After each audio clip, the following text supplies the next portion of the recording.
તો મિત્રો તમે લઈ આવો તમારા મમરાના ડબ્બાને અથવા તો ધાણીને તમે ફોડી નાખો માઇક્રોવેવમાં અથવા તો વેફરનું પેકેટ લઈને તમે આવી ગયા છો તો બેસી જાઓ શાંતિથી અને તૈયાર થઈ જાઓ આજનો વિડીયો જોવા માટે. હું લાવેલો છું 10 ફેક્ટ અમેરિકા વિશે. જો તમે હોલિવૂડ કે બોલિવૂડના પિક્ચરો જોઈ કાઢેલા હોય અથવા તો તમારા કાકા કે કાકી કે પછી મામા કે મામી અમેરિકામાં રહેતા હોય અને તમે એવું માનતા હો કે તમને અમેરિકા વિશે બધું જ ખબર છે, તો એ તમારી ખોટી માન્યતા છે. એ આજનો વિડીયો તમે જોશો એટલે તમને ખબર પડી જશે. હું 10 એવી ડિફરન્ટ કાઇન્ડ ઓફ ફેક્ટ્સ લાવેલો છું કે જે તમે અહીંયા રહો ત્યારે જ તમને ખબર પડે કે અમેરિકામાં શું ચાલી રહ્યું છે અથવા તો શું છે.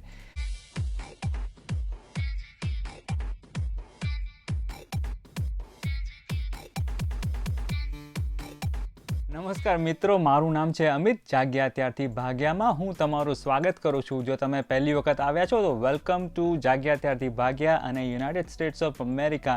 જો તમે ઓલરેડી સબસ્ક્રાઈબ કરેલી છે આ ચેનલને તો હું તમને કરવા માગું છું હગ. ઓકે, તો આજનો વિડીયો થોડોક આગળના 2 વિડીયો કરતાં અલગ છે. હાલો અમેરિકા અને પાછા હાલો અમેરિકા તમે લોકોએ ઘણો પ્રેમ કર્યો તો મજા આવી ગઈ છે. 10 ઇન્ફોર્મેશન છે, એમાં જે 10મી ઇન્ફોર્મેશન છે એ ઇન્ફોર્મેશન હું માનું છું ત્યાં સુધી 50%ની ઉપરના લોકોને નથી ખબર. અમેરિકામાં વર્ષોથી રહે છે છતાં બી નથી ખબર. તો એ ઇન્ફોર્મેશન જોવા માટે તમે આખો વિડીયો ચોક્કસ જોજો પહેલેથી છેલ્લે સુધી અને એક બી વસ્તુ મિસ ના કરતા. અમેરિકા વિશેની ઇન્ફોર્મેશન નંબર 1, કોઈ પણ મેજર હોલિડે હોય, સપોઝ એ સેટરડે અથવા સન્ડે પડે તો અહીંના લોકો એને જતો નથી કરતા. અહીંના લોકો એને ઈધર સોમવારે અથવા તો ફ્રાઈડે, એ જે રજા હોય એના આગલા દિવસે એ લોકો ઓબ્ઝર્વડ હોલિડે કરીને એ દિવસને મનાવતા હોય છે. એટલે લોકોએ જતો નથી કરવા માગતા એક બી દિવસને રજાનો. એવું નહીં કે ભાઈ દિવાળી છે, સન્ડે આવી તો પછી આપણને મંડે રજા આપશે. મોટે ભાગે સરકારી નોકરીઓમાં અથવા તો મેજર કોર્પોરેશન હોય છે અમેરિકાની અંદર, ત્યાં આગળ આને ઓબ્ઝર્વડ હોલિડે ગણવામાં આવે છે. જેમ કે 4th ઓફ જુલાઈ આવી રહ્યું છે, 4th ઓફ જુલાઈ પડે છે સેટરડે અને એને અહીંયા ઓબ્ઝર્વડ હોલિડે ફ્રાઈડે મનાવશે એ લોકો. એટલે કે ફ્રાઈડે, સેટરડે અને સન્ડે 3 દિવસની રજામાં કરશે એ લોકો જલસા. અમેરિકાની ઇન્ટરેસ્ટિંગ ફેક્ટ નંબર 2, અમેરિકામાં ઘણા બધા હાઈવેઝ આવેલા છે અને હાઈવેઝના નંબર્સ હોય છે જેમ કે 93, 95, 62. હવે આ નંબરની પાછળ એક રહસ્ય છુપાયેલું છે. આ નંબર એમાં એવું છે કે નોર્થથી સાઉથમાં કે સાઉથથી નોર્થમાં જે કોઈ હાઈવે જતા હોય, જેમ કે for an example highway number 93, તો એ એકી સંખ્યાવાળા નંબર્સ હોય છે. અમેરિકાના બધા જ હાઈવે જે નોર્થથી સાઉથ અથવા સાઉથથી નોર્થ જતા હોય એ બધાના નંબર એકી સંખ્યામાં છે, એટલે કે ઓડ નંબર છે. અને જે ઈસ્ટથી વેસ્ટ અથવા વેસ્ટથી ઈસ્ટ જતા હોય એ બધા જ હાઈવેના નંબર છે ઇવન નંબરમાં. જેમ કે રૂટ 62 એ જે કે ઇવન નંબર છે અથવા તો આપણે બેકી સંખ્યા જેને કહીએ, એને એ લોકો ઈસ્ટથી વેસ્ટ જતા હોય છે. અમેરિકા વિશેની ઇન્ફોર્મેશન નંબર 3, જે રીતે ઇન્ડિયામાં બીજેપી અને કોંગ્રેસ એ મેજર પાર્ટીઝ છે, એ રીતે પોલિટિકલ પાર્ટીઝ યુએસમાં મેજર 2 ગણવામાં આવે છે, રિપબ્લિકન પાર્ટી અને ડેમોક્રેટિક પાર્ટી. તે સિવાય પણ 3 બીજી પાર્ટીઓ છે જેના વિશે કોઈ જાણતું નથી, પણ ઘણા બધા કેન્ડિડેટ્સ એમાંથી જીતીને આવતા હોય છે ઇલેક્શનમાં. તેમના નામ આ પ્રમાણે છે. એક તો છે લિબર્ટેરિયન પાર્ટી, બીજી છે ગ્રીન પાર્ટી અને ત્રીજી છે કોન્સ્ટિટ્યુશનલ પાર્ટી. જી હા દોસ્તો, જે રીતે આપણે ત્યાં સપા, બસપા અને બીજા બધા અન્ય ઉમેદવારોની પાર્ટીઓ હોય છે તેવી જ રીતે અમેરિકાની અંદર ડેમોક્રેટિક પાર્ટીનો ગધેડો અને રિપબ્લિકન પાર્ટીના હાથી સિવાય પણ આવી અન્ય 3 પાર્ટીઓ છે જે એક્ટિવ છે. અમેરિકા વિશેની ઇન્ફોર્મેશન નંબર 4, ખૂબ જ ઇન્ટરેસ્ટિંગ ઇન્ફોર્મેશન છે. અમેરિકામાં મોટાભાગના સ્ટેટ્સમાં ડે લાઇટ સેવિંગનો કોન્સેપ્ટ તમે સાંભળ્યો હશે. ડે લાઇટ સેવિંગનો કોન્સેપ્ટ એટલે વર્ષમાં 2 વખત ઘડિયાળનો કાંટો 1 કલાક આગળ અને 1 કલાક પાછળ કરવામાં આવે છે. અને આ કરવામાં આવે છે માર્ચ મહિનામાં અને નવેમ્બર મહિનામાં. અને આનો પર્પઝ એ હોય છે ડે લાઇટ સેવિંગનો કે જે દિવસના અજવાળાનો ટાઈમ હોય છે તેને સાંજે એક્સટેન્ડ કરવામાં આવે છે, જેથી કરીને ઇલેક્ટ્રિસિટીનો બચાવ થાય. જો તમારા સગાઓ અથવા વાલાઓને તમે ફોન કરતા હો તો એનું ખાસ ધ્યાન રાખજો.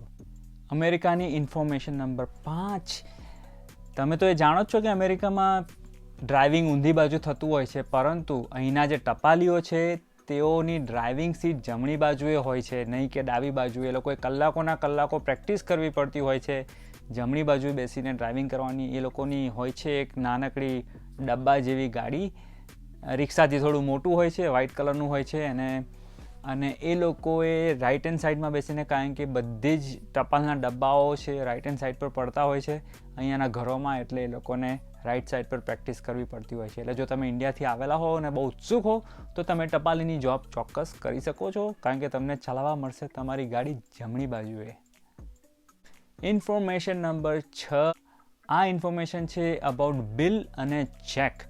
જો તમે રેસ્ટોરન્ટમાં જમવા ગયા હો અને તમારે બિલ મંગાવવું હોય જમી લીધા પછી, તો તમારે એવું નહીં કહેવાનું કે ભાઈ તું બિલ લઈને આવ, તમારે કહેવાનું કે બ્રિંગ મી માય ચેક.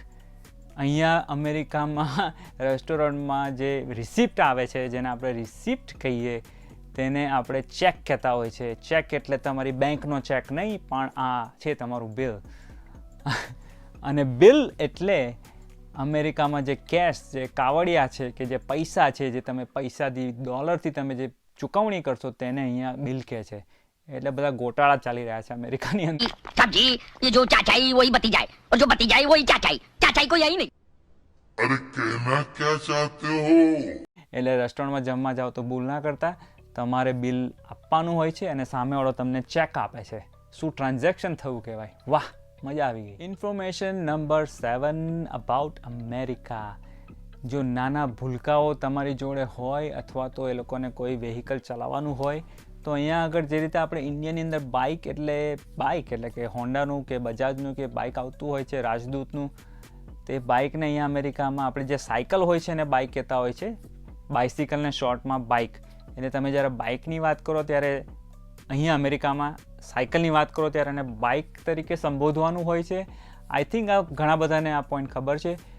પણ આમાં જ સ્કૂટર, કે જે આપણે બજાજના કે ચેતકના કે જે વેસ્પાના કે જે સ્કૂટર આવતા ઇન્ડિયામાં, અહીંયા સ્કૂટરનો મતલબ થાય છે કે નાના છોકરાઓ પેલો નાના રોલરવાળા પૈડાવાળા હોય ને બાઇસિકલ જેવું, બાઇસિકલ ના કહેવાય પણ પેલું ઘસડીને લઈ જતા હોય છે ને, મને તો એનું ગુજરાતી નામ નથી ખબર, હું તમને અહીંયા ફોટો મૂકીને બતાવીશ. એને સ્કૂટર કહેતા હોય છે. એટલે સ્કૂટરની વાત કરો તમે અહીંયા આગળ, એટલે કિકવાળું નહીં, પણ આને સ્કૂટર કહેતા હોય છે. એટલે એ ધ્યાન રાખવું. હું 8મા નંબરનો પોઈન્ટ તમારી જોડે શેર કરું એ પહેલાં ખાલી મારે એક જ વસ્તુ કહેવી છે. જો તમે અત્યાર સુધી અહીંયા સુધી જોડાયેલા છો મારી જોડે અને જો આ વિડીયોમાં મજા આવી રહી હોય તો એક વખત લાઇકનું બટન દબાવી દેજો, તો પછી હું સમજીશ કે મને આશીર્વાદ મળી ગયા છે તમારા આગળ નવા વિડીયો બનાવવા માટેના. ઇન્ફોર્મેશન નંબર 8 જે મને અમેરિકામાં આવીને ખબર પડી છે કે અહીંયા જે મેન્સના શર્ટ હોય છે એના જે બટન હોય છે લાગેલા શર્ટની ઉપર, એ જમણી બાજુએ લાગેલા હોય છે, જ્યારે ફિમેલના અથવા તો વુમનના જે શર્ટ હોય છે તેના બટન ડાબી બાજુએ લાગેલા હોય છે. હવે આ ઇન્ફોર્મેશન મને ઇન્ડિયામાં નથી ખબર. આઈ ડોન્ટ નો કે ઇન્ડિયામાં આ રીતનો જ સિનારીઓ હોય છે. જો તમે બીજી કોઈ પણ કન્ટ્રીમાંથી આ વિડીયો જોઈ રહ્યા હો તો તમારી કન્ટ્રીમાં શું સિચ્યુએશન છે તમે કોમેન્ટમાં જરૂરથી લખજો કે મેલ અને ફિમેલના શર્ટના બટન ડાબી અને જમણી બાજુએ અલગ અલગ હોય છે કે બધા એક જ બાજુએ હોય છે. ચોક્કસથી તમે લખજો. Point number 9. હવે આ જે કાંટો છે અને આ છે નાઇફ, એની જોડે આપણે ગરબા કરવાના નથી.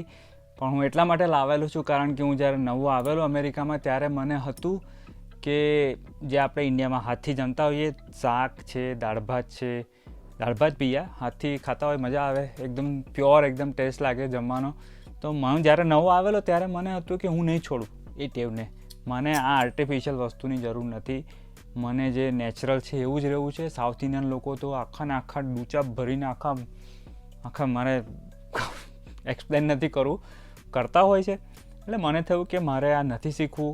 મને અમેરિકામાં મેં કીધું હું જેવો છું એવો છું અને હું મારા હાથેથી જ ખાઈશ, જે થઈ જાય તે.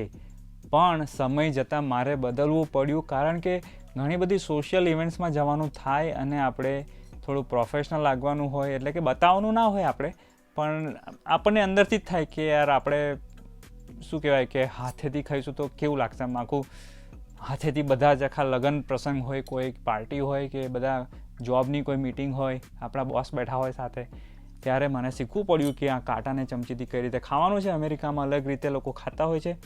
તો યુઝ્યુઅલી જો તમે જમોડી હોવ કે રાઇટ હેન્ડેડ પર્સન હો તો આ જે નાઇફ છે તેને તમારે જમણા હાથમાં પકડવાની, આ રીતે ઉપરથી આંગળી રાખીને.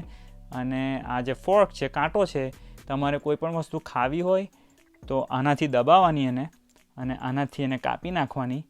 પછી ઘણા લોકો ફાવી ગયું હોય છે કે આ ડાબા હાથેથી જ આમાંથી કાપીને મોઢામાં નાખીને ખાઈ લેતા હોય છે. એવું કરો તો વેલ એન્ડ ગુડ, પણ જો તમે જમોડી હોવ અને તમને જમણા હાથેથી જ ખાતા ફાવતું હોય તો આને તમે શાંતિથી ટીપાઈને પણ પ્લેટની ઉપર મૂકી દેજો. અને પછી આ મૂકી દીધા પછી, સપોઝ કે અમે મૂકી દીધું છે, પછી તમારે આને આ હાથમાં શાંતિથી લઈ લેવાનું સુમડીમાં, અને પછી એને પાછું ભેરવવાનું, ખાઈ લેવાનું.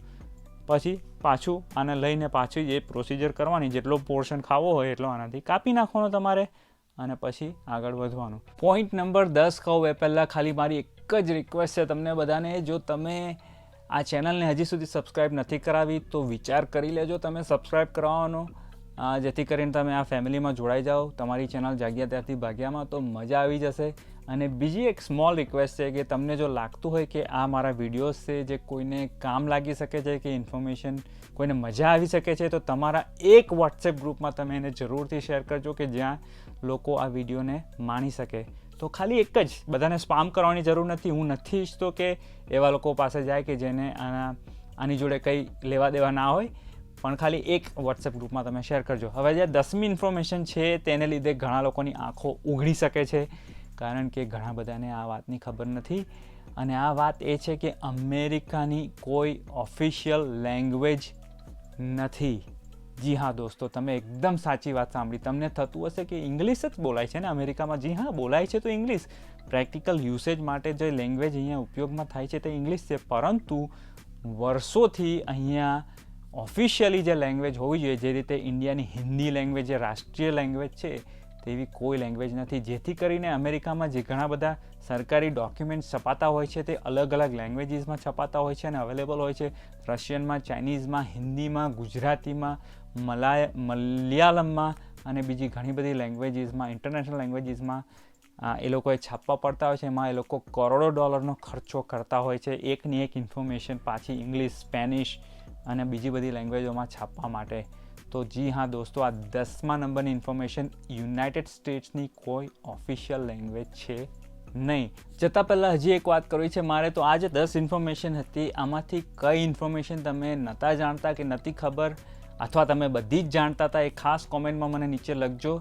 અથવા તમે એક બી ઇન્ફોર્મેશન આમાંથી ખબર નથી તો મને નીચે કોમેન્ટમાં પ્લીઝ જરૂરથી લખજો, જેથી કરીને મને મજા આવે.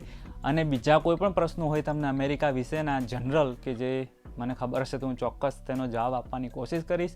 જતાં પહેલાં પ્લીઝ લાઇક, શેર, સબસ્ક્રાઈબ, ને તમારે જે કરવું એ કરો, અને ચેક કરો તમારું ધાણીનું પેકેટ ખલાસ થયું છે કે નહીં, કે મમરા ખલાસ થયા છે કે નહીં. અને જો વધારે ભૂખ લાગી હોય તો તમે તમારા પેકેટમાં રિફિલ કરાવી શકો છો. મળીશું પાછા આપણે આગળ નવા વિડીયોમાં નેક્સ્ટ ટાઈમ. ત્યાં સુધી જાગ્યા ત્યારથી ભાગ્યા તરફથી હું અમિત તમારી રજા લઉં છું, અને grand salute to you guys. By.